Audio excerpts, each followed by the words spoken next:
انا تخينه وبكره شكلي وبكره شكل جسمي، او انا رفيع ونفسي اتخن وشكلي يبقى حلو، او انا لوني اسمر ومش بحب لوني، او انا لوني ابيض بس انا مش بحب لوني نفسي ابقى اسمر شويه، او انا بنت طويله فانا بكره طولي ده، او انا ولد قصير وبكره قصري ده.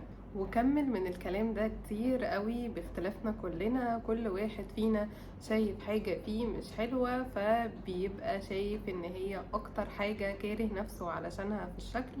وعلى النقيض تلاقي حد نفسك اصلا توصل للحاجة اللي هو عنده ويقولك انا كاره الحاجة دي. طيب اول حاجة لازم نعرفها وهي ان احلى واحد او واحدة في العالم مهما كنت شايف ان هو مفهوش غلطة هيبقى شايف ان هو فيه غلطات كتيرة قوي ومش عاجبه نفسه ومش راضي عن حاجات في شكله وفي هيئته.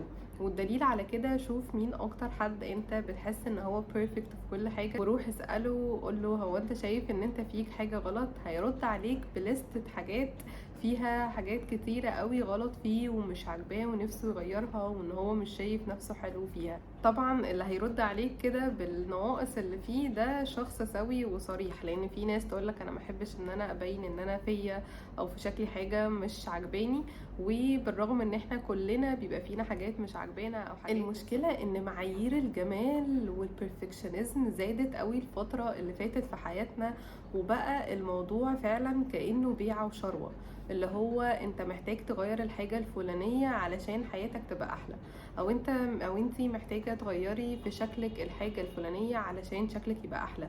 فبالتالي لو انا مغيرتش الحاجة الفلانية انا حاسة ان انا فيا حاجة غلط وان انا مش شبه الباقي وان انا فيا حاجة مش كويسة، وانا لو انا ما عملتش الحاجة الفلانية في شخصيتي او في هيئتي او في طريقة طلتي انا فيا حاجة غلط وان انا كده مش هبقى مندمجة وسط الناس اللي انا بتعامل معاهم. ونبدأ نصعبها على نفسنا اكتر لما نحس ان احنا لا احنا طب احنا عملنا الحاجة الفلانية طب عايزين نعمل اكتر.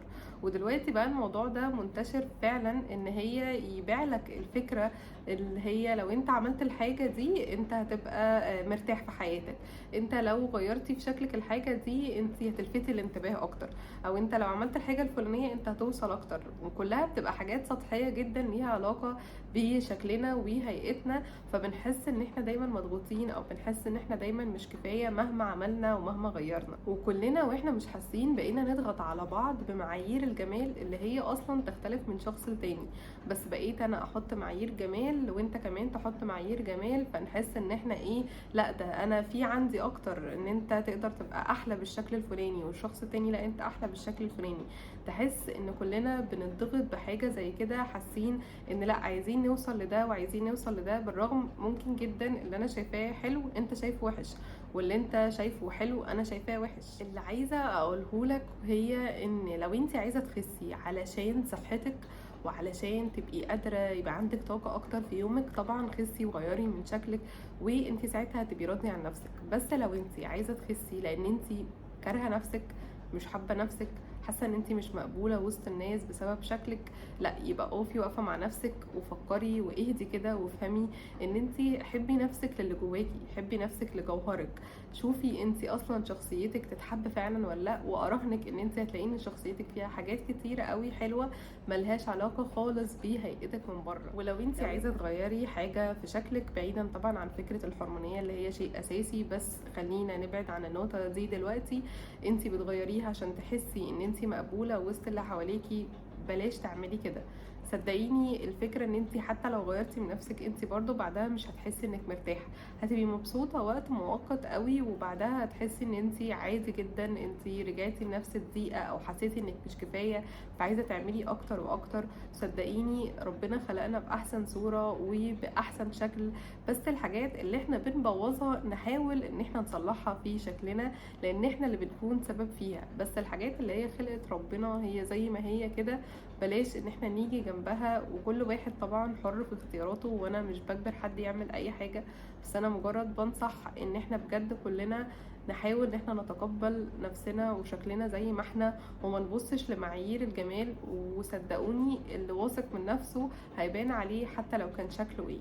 وبرضو اللي حاسس ان هو في حاجة معينة في شكله او في شخصيته عايز ان هو يغيرها لمجرد بس ان هو يبقى مقبول بين الناس، او ان يتقال عليه يا ده شخص كاريزما جدا. لا، انت لو هتغير غير عشان انت بينك وبين نفسك تبقى مبسوط ان النقطة دي في شخصيتك، او ان التصرف ده انت بتعمله، مش عشان تاخد الفاليديشن او التقبل من الناس اللي حواليك. لان حتى لو انت استنيت الناس اللي حواليك، وارد جدا الناس تتقبلك، وارد جدا برضو بعد ما تكون وصلت للحاجة اللي متخيل الناس هتحبك عشانها، وارد ان هما ما يتقبلوهاش فيك. صدقوني، اللي لونه اسمر حلو، واللي لونه ابيض حلو، والتخين حلو، والرفيع حلو، واللي فيه حاجة في وشه مش عاجباه ربنا خلقه بأحسن صورة، واللي فيه حاجة معينة مش عاجباها فيها هي شخصيا ربنا خلقك بأحسن صورة. الحاجات اللي احنا كنا سبب في ان احنا اهملناها نحاول ان احنا نصلح منها بالطريقة اللي ما تغضبش ربنا، او ما تخليش ان احنا نغير في هيئتنا او في شكلنا. وكل واحد فينا ناقصه حاجة واحدة بس، وهي ان هو يبعد عن الضغط اللي موجود دلوقتي، اللي هو معايير الجمال العالية قوي، وان انت تتقبل اختلافك انت وجمالك انت. صدقني الوقت اللي هتلاقي فيه بينك وبين نفسك انا متقبل كل حاجة في شكلي، انا متقبل لوني، متقبل جسمي، متقبل هيئتي، متقبل كل حاجة، بس انا بحاول ابقى احسن علشان نفسي، علشان صحتي، علشان ابقى قادر يبقى فيا طاقة اكتر. انت ساعتها ثقتك بنفسك دي هتظهر في طريقة تعاملك مع الناس. لكن لو دايما حاسس ان انت فيك حاجة مش كويسة قوي، محتاج تغير حاجة معينة، ده بيبان اللي قدامك وبيحس بيه. عشان كده اوقات كتير ممكن تلاقي حد بيمارس عليك طريقة مثلا ضغط معين علشان عارف ان الحاجة دي مضايقاك. فبلاش ان احنا نشوف معايير الجمال ونبقى عايزين ان احنا نوصل لها، لان اصلا معايير الجمال تختلف من شخص للتاني. اشوفكم يوم تاني ان شاء الله.